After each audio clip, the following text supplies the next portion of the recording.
মামা দেখো তোমার বৌমা, যাও যাও কথা বলে আসো। ভালোই সুন্দরী, কিন্তু নাকটা এই বয়সে মেয়েদেরকে টিচ করা, আবার পুলিশকে দেবো নাকি লকাপে ঢুকিয়ে? আপনাদের তো ঠিক চিনতে পারলাম না। আমি রাঘব মন্ডল, আমার বাড়ি নাজিরপুরে। আপনার একটা মেয়ে আছে, পুলিশের চাকরি করে, তাই আমরা বিয়ের সম্বন্ধ নিয়ে এসেছি। আমার মেয়ে? আমার তো কোনো মেয়ে নেই। তাহলে পুলিশের চাকরি করে ওটা? ওটা তো আমার বৌমা, পুলিশেরই চাকরি করে। আপনি ঠিকই শুনেছেন, আমার ছেলে ইঞ্জিনিয়ার, বাইরে থাকতো। অনেক বছর আগে একটা অ্যাক্সিডেন্ট ওর, তারপর থেকে বৌমা বিধবা। দুঃখিত, আমরা কোনো কিছু না জেনেই চলে এসেছি, কিছু মনে করবেন না প্লিজ। আমরা এখন আসছি। ওরা কারা এসেছিল? ওই তো প্রতিদিনের মতো, সবাই জানে তুই আমার মেয়ে, তাই বিয়ের প্রস্তাব নিয়ে এসেছিল। কি?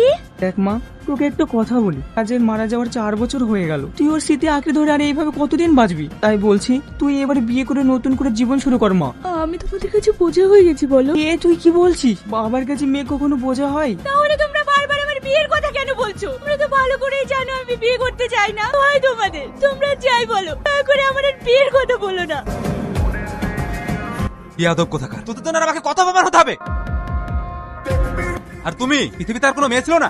কোনটা মেয়ে আর কোনটা বৌমা সেটা ঠিক পাও না? সব থাকলো একটা বিধবা মেয়ে। দিন দিন আমার মান সম্মান ধুলোর সাথে মিশিয়ে দিল। আরে কি হলো, খাচ্ছো কেন? নিজের যত্ন নিও, মা বাবার খেয়াল রেখো। আমি তাড়াতাড়ি ফিরে আসবো, হাসো। আপনার সাথে একটু কথা আছে। এখানেও? আপনাকে এরপর থেকে আর কখনো বিরক্ত করবো না। আপনার কাছে 10 মিনিট সময় চাইছি, প্লিজ। ঠিক আছে, বলুন কি বলতে চান। আপনাকে আমার ভীষণ পছন্দ, আপনাকে আমি বিয়ে করতে চাই। আপনি আমাকে চিনলেন না, জানলেন না, হুট করে বলছেন বিয়ে করব? আমি সব জানি, আপনি একজন বিধবা, তাই তো? হ্যাঁ, এতে আপনার কোনো সমস্যা নেই? না নেই। আপনি জানেন সমাজে বিধবাদেরকে কোন চোখে দেখে? জানি, কে কি বললো তাতে আমার কোনো যায় আসে না। আপনাকে নিয়ে তো আমি থাকবো। আপনি পাগল হয়ে গেছেন, তাই এসব বলছেন। আপনার জীবনে তো একটা অ্যাক্সিডেন্ট ঘটেছে, এখানে আপনার দোষ কোথায়? আপনি বিধবা বলে কি আপনার জীবনটা থেমে গেছে? আপনি কি নতুন করে শুরু করতে পারেন না? না পারি না। এই যে বড় বড় কথা বলছেন, এটা আজ আছে, এর পর আর থাকবে না। পরিবারের সাথে সাথে আপনিও আমাকে কথা শোনাতে ছাড়বেন না, বোঝা গেছে? এবার আসুন।